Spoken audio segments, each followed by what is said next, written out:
ay pagpapahayag na biyaya ng Diyos. So ask for this gift, but be ready to be changed by the more revelations that would come. Sapagkat habang lalo nating nakikilala ang Diyos, lumalalim ang pagkakaalam natin tungkol sa Kanya, ay magkakaroon ng mga pagbabago sa ating pananaw, pagbabago sa ating pagkilos at mga pagpapahalaga. Bakit kailangan pang lalong makilala ang Diyos? Why is there such a great need to know God more? Because what you know now about God could have been shaped only by religious instruction or doctrine. Hindi malayo na ang pagkakaunawa natin tungkol sa Diyos ay hinubog lamang ng ating relihiyon. Kaya iba-ibang taong iba-iba ang relihiyon ng kinasalihan, iba-iba ang pagkakakilala sa Diyos. Siyempre, nagpapaligsahan naman ng bawat relihiyon para sabihin, sila lang yung tama at yung iba yung mali. But usually what we know of God is controlled by religious officials, religious committees, or councils.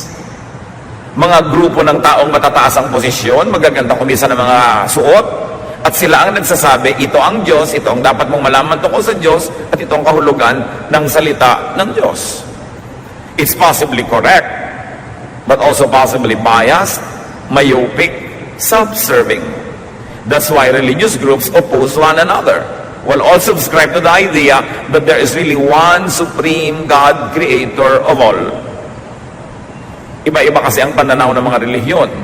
So what we know now about God could have been shaped only by culture and tradition. That's why even Filipino Catholics have a different point of view of God from, let's say, Spanish Catholics or German Catholics or American Catholics. Pare-parehong Catholics yun. Kasi may kultura, may tradisyon. What you know about God could be shaped by myth and legend, by imagination. Maaari rin naman na marami nating ideya tungkol sa Diyos ay guni-guni, haka-haka, sabi ni Lola, sabi ng kutsero, sabi ng beautician. Paano natin susuriin kung ang alam natin tungkol sa Diyos ay tama nga? What we know about God could have been shaped only by intellectual discourse and philosophy. Marami naman talagang pinisikap nilang unawain ng Diyos sa pamamagitan ng filosofiya. Pag-unawa, pagsaliksik, pag-aaral ng bawat salita sa Biblia at pinagmula nito, ano ang kahulugan ng mga salitang ito, etc., etc. Mahalaga ang lahat ng binanggit natin, pero hindi yun sapat. Because understanding God through intellectual discourse and philosophy could be putting God inside man's brain. And the brain is a very small box. Kung iaasa lang natin ang pagkakilala natin sa Diyos sa kayang unawain ng utak, alam naman natin makitid ang utak ng tao. Mababaw ang utak natin, so paano ito dadaanan ng lahat ng dakilang karunungan tungkol sa Diyos kung ito mismo ay makitid? We know that the human mind could be very limited. So how could this very limited channel fully access the divine? Paano maaaring dumaan mula sa makitid na utak ng tao ang lahat ng malawak na karunungan tungkol sa Diyos at karunungan ng Diyos? At paano natin mababatid, mauunawa ito samantalang napakalimitado ng ating alam? Kahit mga college graduates, wala pa yatang 10% ang pinag-aralan nun ang natatandaan. Yung pang hindi nag-aral, yung pang hindi hasa, yung hindi bihasa, ano pang alam nun? Kaya mga taong mayayabang, nagdudunong-dunungan, ay yung mga tao talagang mangmang. Kasi ang tunay na marunong, ang alam niya, wala siyang alam. Compared sa dapat kanyang malaman.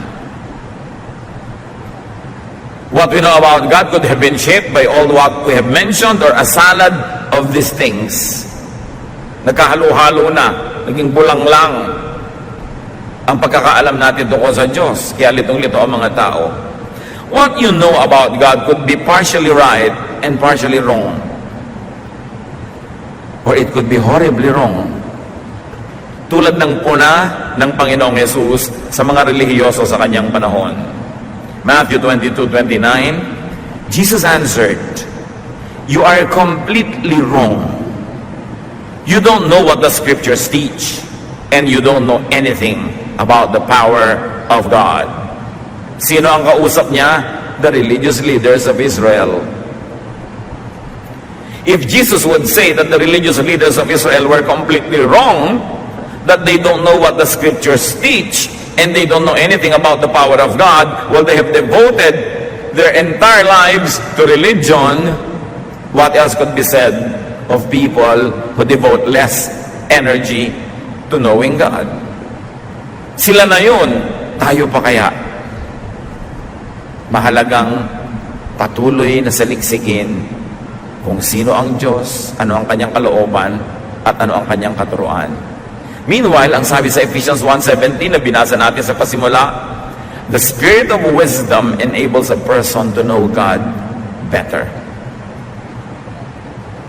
Sino daw ang tunay na makakapagturo tungkol sa Diyos? Ang Espiritu. Ang Espiritu ng karunungan na ipinagkakaloob. That is why the gift of God through Jesus is the Holy Spirit. Because God wanted to be revealed through Jesus.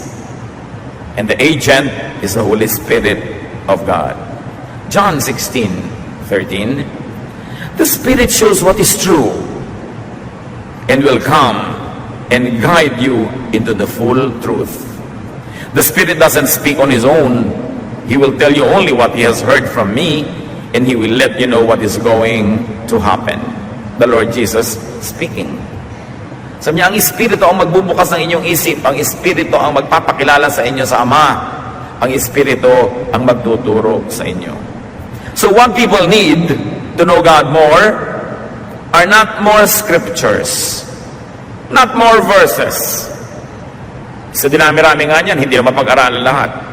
Not more priests and theologians, not more religious laws, but spiritual understanding and discernment. Ang tunay na kailangan natin ngayon ay hindi mga karagdagang pang mga banal na kasulatan, hindi karagdagang mga pare o mga pastor o mga theologian, hindi karagdagang pang mga regulasyones, kundi espiritual na pagkakamulat. Lampas sa utak, lampas sa isip, lampas sa kaugalian, lampas sa dati ng alam. Then wisdom is what we need to apply what we will understand to daily life and to eternity. Kaya po magulo ang mga relihiyosong tao. Troubles come from intellectualization. Sobrang pinapagana ang utak. Kaya kita nyo yung mga marurunong, walang ginawa kundi magtalo. Mas lumalalim nga ang pag-aaral sa mga Bible schools, mas kumisan, mas nakakalog ang pananalig. Dahil ini-intellectualize ang spiritual truth. Over-theologization. Sobrang inilalagay sa kahon ng pagkaunawa ng Diyos, sa Diyos. Kaya pag sinasabi mo, sasali ka sa isang church, ano po ang inyong statement of faith? The statement of faith, of course, is nothing but an interpretation of Scripture or a formal declaration of what they believe in. It doesn't always have to mean the exact will of God for His people or for the church. Sobra ang pag-intellectualize, ang pag-theologize, at sobra ding literalization. Yung, o bakit ka kumakain yan? Sabi ng Bible, eto. O ba't ganyan ang suot mo? Sabi ng Bible, eto. Sobrang literal. Wala ng contextualization na nagaganap. In other words, one of the problems with the intellectual approach to understanding God is the over-universalization of snapshots. Alam natin kung ano ang snapshot. Pag pumunta kayo sa mga ATM machines, gusto nyo malaman ang balance ng inyong account, bibigyan kayo ng snapshot. Etong pera mo ngayon. Hindi ibig sabihin na yan ang pera mo kahapon at yan ang pera mo next month. Pag may snapshot, nilitratuhan ka ng isang tao, lalo stolen shot, so to speak, hindi ibig sabihin laging gano'n ang buhok mo, o laging gano'n ang damit mo, o laging gano'n ang itsura mo. Snapshot lang yon. Yun lang ang itsura mo nung oras na yon. So hindi pwedeng may magsabing, bakit ka naka-orange ngayon? Sabi ng picture, dapat naka-blue ka. Nung pinicturean ako, naka-blue ako. Ngayon naka-orange ako. Ito ang totoo sa akin ngayon. Anong kinalaman niya sa Biblia, mga kapatid? Maraming mga tao sobrang mag-universalize ng snapshots. Halimbawa, sinabihan ni Paul ang mga taga-Corinth, dapat maiksi ang buhok ng mga lalaki. O ngayon, i-accuse mo lahat ng lalaki na mahaba ang buhok. Ano ba ang kahulugan ng araw sa kanila ng mahiksi at mahabang buhok? Ano bang ibig sabihin sa kanila sa kultura noon? Bakit yun masama para sa iba at hindi mabuti para sa ibang mananampalataya? Noon, ang tanong, ganun pa rin ba tayo ngayon? Ang kahulugan ba nun sa kanila ay kahulugan pa rin ngayon? Kaya tuloy pwede mong i-apply yung verse na yun ngayon. At yan na nagkakagulo. Sobrang nagagapos, natatali ang mga tao sa pag-unawa sa Diyos dahil kalit-liit ang tuldok at mga salita ng mga sulat at instruction that were given to specific recipients in specific context for specific needs were universalized by theologians for all time, for all people, in all places.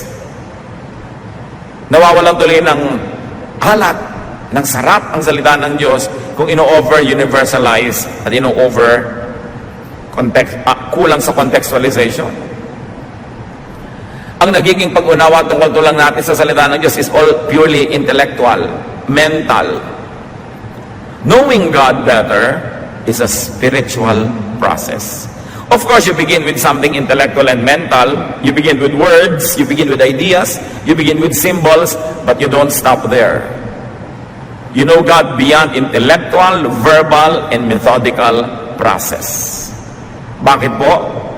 Dahil yung intellectual, verbal, and methodical process ay limited. It's very limiting. How could a finite mind totally comprehend an infinite God? Kung merong napakalaking, kita nyo kung bakit bumabaha, ang laki-laki ng Laguna de Bay, yung lake. Paano pumupunta yung tubig dyan patungo sa Manila Bay? Dadaan lang sa napakakipot na Pasig River. Nagbabaha tuloy, nagbabara. Kasi hindi kayang dumaan ang lahat ng tubig sa Laguna de Bay, lalo kung katatapos lang ng bagyo at mahabang ulan, hindi kayang dumaan sa makitid na ilog na Pasig. At yung ilog na yon, ganoon ang utak ng tao. Ang kitid-kitid lang, paano mo patadaanin lahat ang pwedeng maunawa tungkol sa Diyos na napakalaki? Nakakatulong ang utak, nakakatulong ang karunungan, pero hindi yun ang lahat-lahat. Kailangan ng espiritual na kapahayagan na nauunawa hindi ng utak kundi ng espiritu na nananahan naman sa atin. Kaya sabi ng binasa nating verse, ang dalangin ko, pagkalooban kayo ng Diyos, ng espiritong makapagbibigay ng kaliwanagan para maunawa nyo ang Diyos. Espiritu. Yung espiritong nasa kabilang ibayo, dadaan sa espiritong nasa atin para lalo nating maunawa ang Diyos. Philippians 3:10, all I want is to know Christ and the power that raised Him to life. Walang mahalaga sa akin, wala akong higit na hinahangad kundi makilala si Kristo at maunawa ang kapangyarihang bumuhay na muli sa Kanya. So this is the highest aspiration, the highest development, the highest accomplishment is to know Christ and the power that raised Him to life. The same power that will raise us to life. Magandang mag-memorize sa mga verses, pero ang daming tao, memoryado yung buong Bible, pero nakilala ba nila ang Diyos? Naging maka-Diyos ba sila? Maganda mag-aral ang mga theology, surely. Isa rin niya sa mga susing maaaring magbukas ng ilang pinto. Pero tunay na mahalaga ang pagkakaloob, ang pagbibigay ng Diyos ng pagkaunawa. At lumalampas ito sa utak.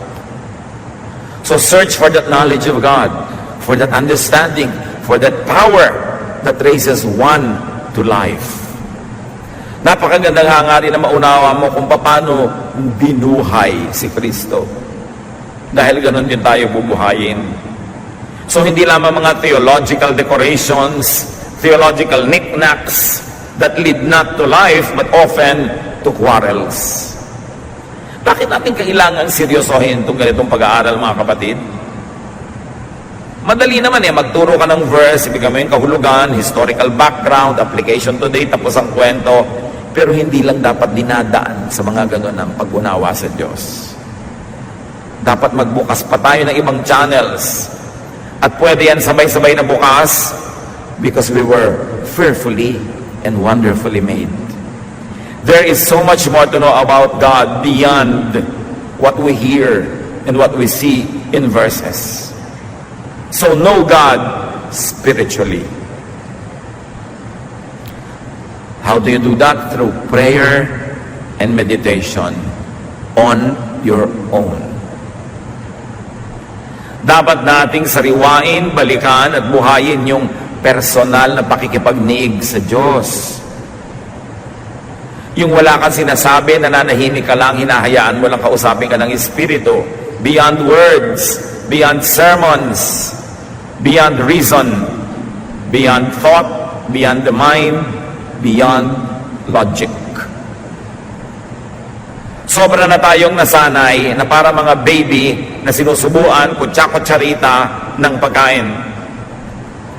Akala natin umatin tayo ng church once a week, umupo ka doon ng 1.5 hours, ay nagkaroon ka na ng spiritual feeding na sapat. No. Dapat ang pag-aaral natin ang sabay-sabay ay nagbubukas lamang ng isip nating marami pang dapat tuklasin ng isa, ng solo. Pag nag-iisa ka sa iyong silid, sa iyong lugar, sa iyong kinalalagyan, kailangang patuloy mong hanapin ang Diyos at makinig ka sa Kanya diretso. Hindi lang yung nadidinig mo through the pulpit, through the Sunday school teacher, through the radio, through the TV, kasi yung galing sa Diyos na mensahe, nagiging second or third class na dahil dumaan na kung kani-kanino bago makarating sa iyo. At yan ang nalilimot na mga tao na meron silang pribilehiyo at tungkulin na personal na hanapin at kilalanin ng Diyos kahit hindi sila nag-Bible school, kahit hindi sila nag-aaral ng Greek o Hebrew, dahil may Espiritu sila na kayang kausapin ang Espiritu ng Diyos. Tulad ng sinasabi sa Romans chapter 8, hindi natin alam kung paano magdasal, pero ang Espiritu ang tumutulong sa ating Espiritu. Pinagdarasal tayo, nagdadasal para sa atin at tinuturuan tayo magdasal. Huwag kayong makontento na nakikinig dyan sandali at pag 1 hour nakahabaan na, naiinip na. Walang mararating ang pagkakilala natin sa Diyos na walang hanggan kung napakalimitado ng ating ibinibigay na panahon para siya pakinggan. At nadidinig ang Diyos, hindi lang sa pamamagitan ng bibig ng mga mangangaral dahil kaya kang kausapin ng Diyos ng diretsahan. This is something that the church will not always want to teach the people, because the church people would always like to be in the center of God's economy, to be forever important, to stand between the people and between God. But I'm telling you that God wants a fellowship with you personally, directly. That the fellowshipping of God with you through the church, through the institutions, through teachers, is only one of the many ways that you can be with God. And you must develop your personal time, your personal relationship, and your personal knowledge of God. Of course, your personal knowledge of God cannot be applied to everybody. We cannot make a church doctrine out of it, but you may apply it personally in your own life. Bawat tao ay unique. Bawat tao ay may personal na pakikitungo ang Diyos. Hindi uniforme ang pakikitungo niya sa bawat isa. Kaya dapat tayo makadevelop ng ganung bagay. Yang mga karunungan, yung mga theology, yung mga sermon, these are mental constructs, and they could become filters, molds, obstacles even, limits, and hindrances in understanding the divine. Kaya nakikita nyo ang mga tao kuminsan, pagka nakinig kay Speaker A, nagiging korteng A ang utak. Pag tagasunod ni Speaker B ang utak. Kaya nagbabangay-bangayan, pero alam nyo, there is only one God. It helps that some people who are trained, who study more, who devote more time to understanding Scripture, are able to minister to us, who devote less time. But these are not the only ways that God can teach us. Tungkulin natin sa ating sariling magkaroon ng diretsahan, tuwiran, at personal na pakikipagtalastasan sa Diyos. Madalas, kung hindi maingat ang speaker, at kung hindi maingat ang listener, nai-influensya lang tayo ng kanilang mga biases, ng kanilang mga agenda sa buhay, at nagiging tayong mga pawns in cruel chess games by the religious. Mahalaga bungkalin ang personal na relasyon sa Diyos. We get limited by our brain. We get limited by our minds and by our thoughts, and sometimes we can get limited by our own church. Kaya imbes na naging committed to God, ay committed ang utak. Marami mga tao broad-minded nung hindi papalabasan ng Bible, nung hindi religyoso, nung nagkaroon ng mga religious affiliations, committed ang utak, lumiit ang mundo. Sa halip na lumaki. Kasi nga napapakitid tayo ng theology madalas. Human thought does not always correspond with divine truth. Hindi laging sang-ayon at katumbas ng iniisip ng tao ang iniisip ng Diyos. Human thought can never correspond completely with God's truth. Isaiah 55, 8-9, the Lord says, "My thoughts and my ways are not like yours. Just as the heavens are higher than the earth, my thoughts and my ways are higher than yours." Ang iniisip ko ay hindi katulad ng iniisip nyo, sabi ng Diyos. Ang aking pag-iisip, ang aking mga pamamaraan ay higit na mataas kaysa sa inyo, tulad ng kung gaano kataas ang langit mula sa lupa. Kung ganon, sino ang maglalakas ng loob at magyayabang para sabihing, lubos na nauunawa ko ang Diyos, ito ang tungkol sa Diyos, ito lang ang totoo tungkol sa Kanya, kaya makinig kayo sa akin. We can always attempt. Sometimes we hit, sometimes we miss. But nobody should be so self-righteous and so blinded as to think that he fully understands the divine and that he is the only channel of wisdom about the divine through whom people can learn. Everybody is a seeker, and we must develop healthy respect for fellow seekers, though we may not always agree in methodology and sometimes even in our tentative discoveries, pero dapat nakabukas ang isip ng tao. 2 Peter 3:8, dear friends, don't forget that for the Lord, one day is the same as 1,000 years, and 1,000 years is the same as one day. Of course, here we cannot always be literal and say, 1,000 years pala natin, 1 year, one year lang kay Lord. Ang ibig sabihin, hindi tayo pareho ng panukat sa panahon. Kaya kung minsan inip ka na, sa hindi pa nainip ang Diyos. Ang ibig sabihin lang nito mga kapatid, mga verses na binabasa natin, huwag nating isipin na kung paano tayo mag-isip, ganun din ang Diyos. Kaya nagtataka ka, Lord, kung mabait kayo, ba't di niyo po ito ginagawa? Sinasabi ni Lord, iba ka naman mag-isip, iba ako mag-isip. Huwag mong asahan na mag-iisip ako tulad mo. Paminsan-minsan, pareho tayo ng iniisip dahil nasa iyo naman ang aking espiritu, pero minsan-minsan lang yon. Huwag mong asahang lagi mo ako maunawaan, sumunod ka na lang. Yan ang mahalaga. Kasi akala natin, pag hindi natin nauunawa ang Diyos, meron na tayong dahilan para hindi sumunod. Talagang hindi natin mauunawa. Maliit nga ang utak natin eh. Pero patuloy tayo, tatangka, paano lumaki-laki naman ang pag-aunawa natin bago tayo humarap ng mukhaan sa Panginoon? So know God personally. Beyond, without institutionalized doctrine or philosophy. When we are all together, we subscribe to a common doctrine and philosophy and method so that there will be unity. But in your private life, in your private time and space, develop a kind of relationship with God that is unique to you. Because we are the temple of the Holy Spirit. We can correspond directly with God. So, kung iba ang gusto nyong paraan ng pag-awit, gawin nyo. Pero pag nag-iisa kayo, para hindi makagulo sa iba. Meron kayong mga paniniwalang sobrang kakaiba sa paniniwala ng iba. Hindi i-apply nyo sa inyong personal na buhay, pero nyo kailangang idikta, ituro, at hanapan ang lahat ng kapatiran na yun din ang paniwalaan. Merong isang paniniwala tayo, mga activities, mga gawain na para sa ating lahat, para may kaayusan. But in your own free time, free space, be the individual believer that you can be.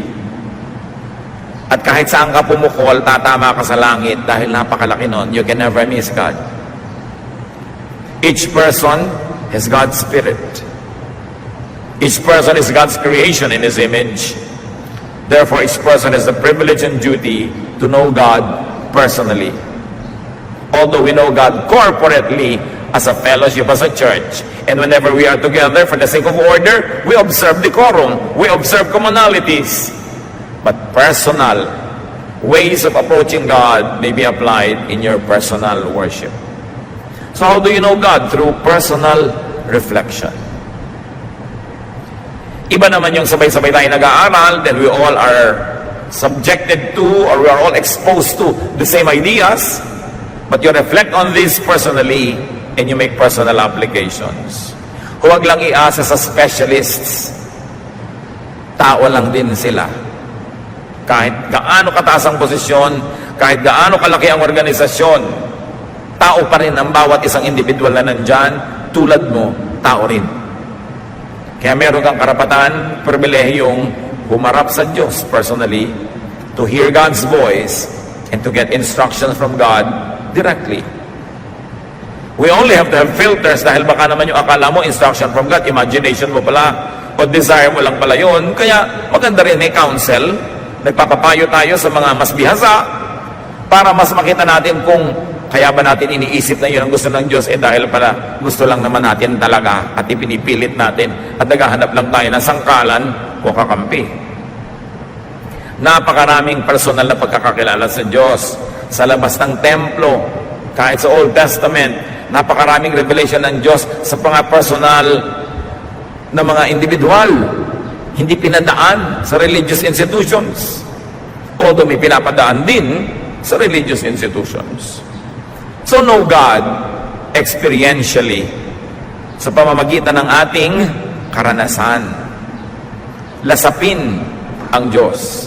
Exodus 33:13, sabi ni Moses, "If you are pleased with me, teach me your ways, so I may know you and continue to find favor with you." Paano sinisikap ni Moses na makilala ang Diyos? Ang laki-laki ng Diyos, alin ang uumpisahan niya? Sabi niya, ipahayag niyo sa akin na inyong mga pamamaraan, ang inyong methods, your ways. And by knowing your ways, I will begin to know you. By knowing your methods, by knowing the way you do things, then I will have tools to know you more. Knowing God's ways leads to knowing God. And the ways of institutional religion are not always God's way. Alam niyo kung paano napakarami nagkaroon ng mga religious wars? Hindi yan ang way ng Diyos. The way of Jesus is peace. Kaya nung siya aarestuhin sa halamanan, naglabas ng sandata ang isa sa mga kanyang mga alagad at tinaga yung isang taong dumating. Sabi ng Panginoon, itago mo yung sandata mo. Kung gusto ko ng giyera, kaya kong tumawag ng mga bata-batalyong anghel para makipaggiyera. But that is not my way. So whenever you see religious wars, you know that it is only the way of men, the way of religions, but not the way of God. And in that case, religious groups misrepresent God. Kaya kailangan nakikita natin yon. Know God through His dealings with you and others. Alam nyo ba na kung bubuksan nyo lang mga kapatid ang inyong mata at tainga, be observant, makikilala nyo ang Diyos kung paano siya sumasagot sa inyong mga dalangin. Kasi lagi siyang sumasagot. Yes, no, later, sagot yon. Kung paano siya nagpapahayag sa pamamagitan ng mga mumunting mga himala na hindi nyo napapansin. Ang sarap na magbukas ng mata, magbukas ng pakiramdam, at damahin nyo ang pagtuturo, pag-aakay sa inyo ng Diyos araw-araw, laging nandun. Hindi lang kasi tayo nakatune in. Wala tayong inaabangan kundi mga dagat na mabiyak, mga tala na bumaba, umakyat, maraming himala araw-araw. Yung mananalangin lang kayo, lalo yung mga talagang nananalig, humihingi ng signs, nakakakita sila. Lord, ano po bang gagawin ko? Nakakalito naman. Ang sasagutin ko ba? Itong si manliligaw, A, B, or C. Please give me a sign. And they see signs. Kaya lang, don't be deluded and don't be deceived by your emotion. Kailangan, sinusuri, pero meron. Buhay ang Diyos. Kumikilos siya. Sangkot siya sa buhay natin araw-araw. Kailangan lang nating makita. Hindi lang sa verse na nakikita. Hindi lang sa sermon. Araw-araw. Kasi kasangkot siya at mahal niya tayo. Observe. Know God through the way God moves in your life. You don't need somebody else's life to show you this. You have your own life, which is the palette through which God paints. Parang isang tanghala ng ating sariling buhay na doon nakikita ang performance ng Diyos. Kailangan lang nating magbukas ng pananaw. God can be experienced. You don't only hear about God, you don't only hear God's words, experience God. Kailangan lang sensitive. One way to measure if someone does not know God, 1 John 4:8. God is love, and anyone who doesn't love others has never known Him. Ang Diyos daw ay pag-ibig, at sino mang hindi umiibig sa kapwa ay hindi nakakilala sa Kanya kahit paano. So God is love. That is one of the greatest truths revealed in Scripture. Therefore, God's way is the loving way. Anyone who does not love, anyone who is not loving, anyone who employs unloving ways, does not know God. Despite doctrine, kahit ang ganda-ganda ng doctrine, kahit ang linaw-linaw ng doctrine, ang tanong mo, loving ba? Despite statement of faith, despite religious connection or title or credentials, despite education, if someone was not loving, the Bible says, he does not know God. Kahit mataas ang ranggo, mataas ang pinag-aralan, pero kung hindi maibigin sa kapwa, hindi raw nun kilala ang Diyos. He could believe in God, no doubt. He could be religious. But still, he does not know God. So sinusuri mo ang tao, paano ka maniniwala sa kanya, paano ka susunod, hindi dahil sa kaistriktuhan, hindi dahil sa karunungan, hindi dahil sa title, kundi maibigin ba? Ang pamamaraan ba niya ay maibigin o malupit? Ang pamamaraan ba niya ay mabait o hindi mabait? Ang pamamaraan ba niya ay matulungin o pabaya? Sabi, doon mo makikilala kung talagang nakakakilala sa Diyos. Pag-ibig ang pinakadakila sa lahat. More than doctrine, more than theology, more than statement of faith is love. 1 Corinthians 13:13. For now, there are faith, hope, and love. But of these three, the greatest is love. Sabi, kahit mabali-baligtarin mo pa lahat ng paniniwalaan, doktrina, faith, etc., pag-ibig pa rin ang pinakamahalaga. Why? Because God is love.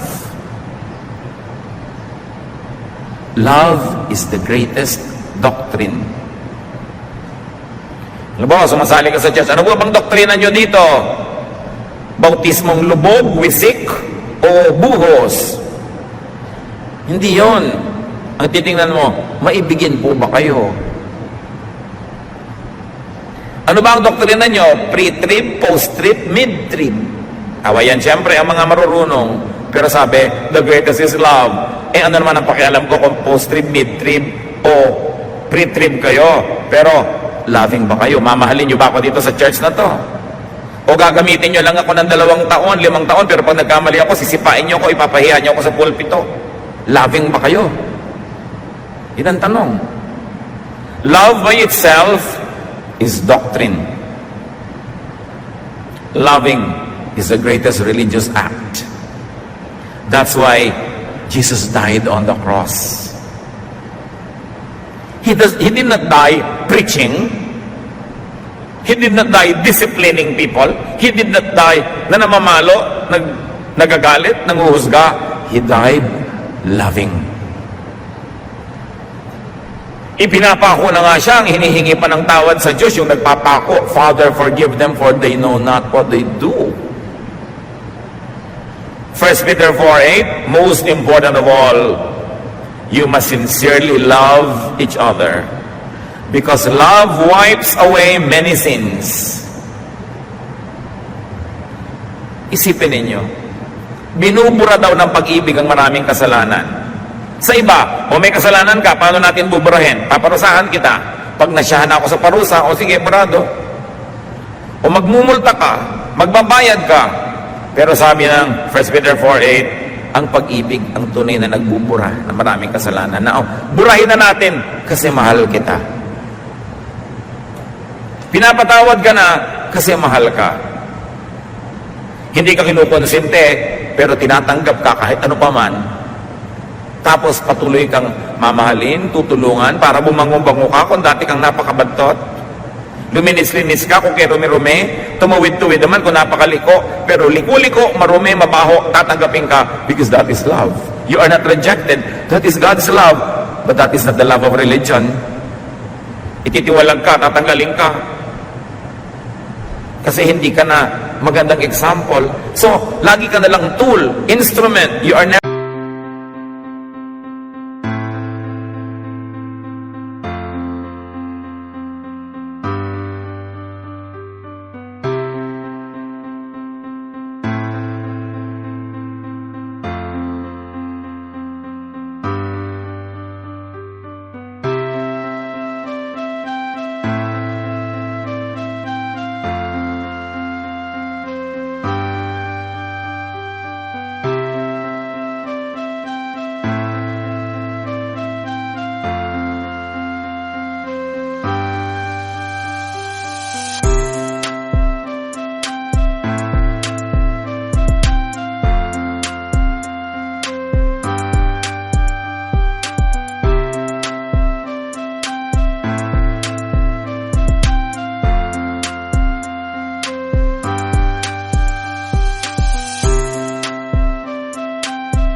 understand what it means to know God. So napakahalaga na makilala ang Diyos through spiritual revelation. It's important to know God through an intellectual study, through a mental exercise, but that can never be enough. More than that, the Spirit has to pass through spiritual channels, not only mental channels, because they are limited.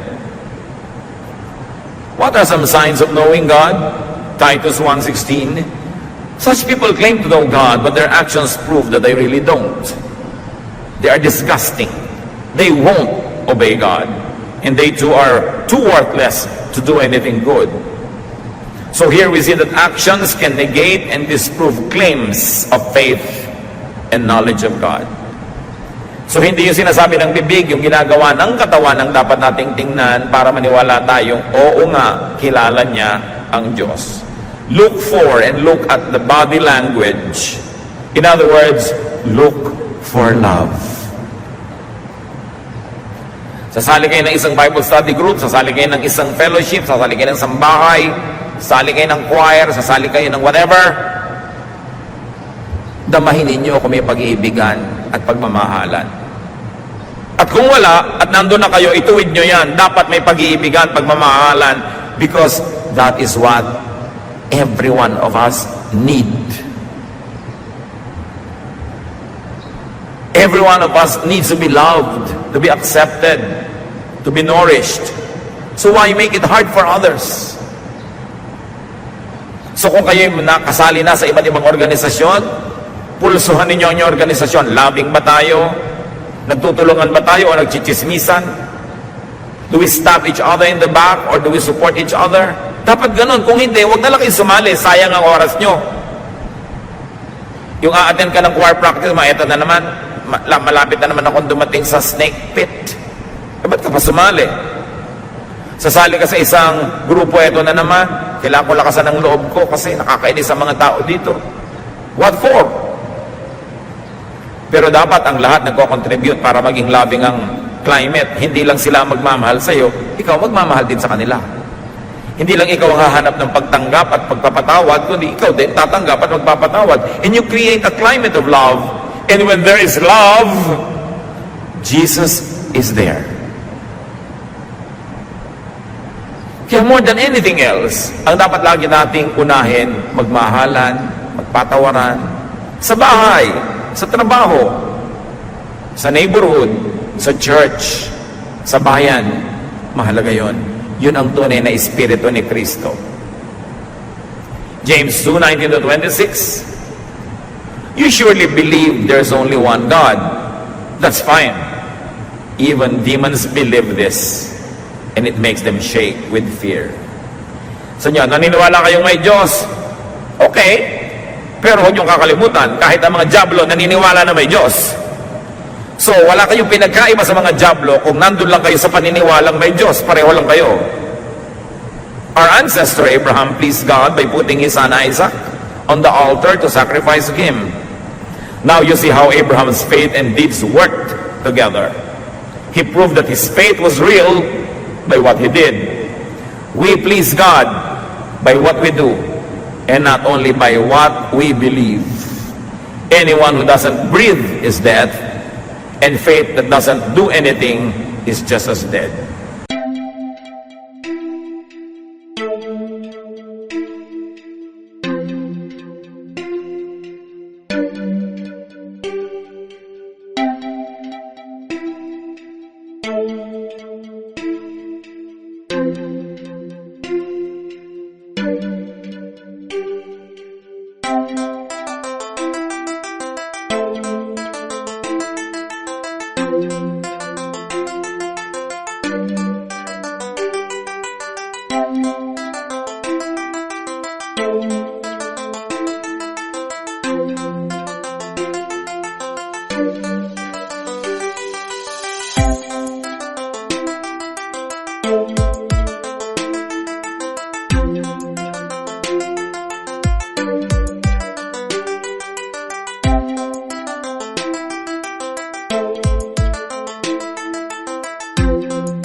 You must help the needy orphans and widows and not let this world make you evil. Ano daw yung tunay na religion? Helping needy people, doing good deeds, being kind, being loving. So brothers and sisters, choose to love. Meron kayong tiya nakakainis, you can choose to love and choose to hate. May kasambahay kayo nakakabuiset, you can choose to love, you can choose to hate. Choose the loving way. Because God is love. That is the way of Jesus.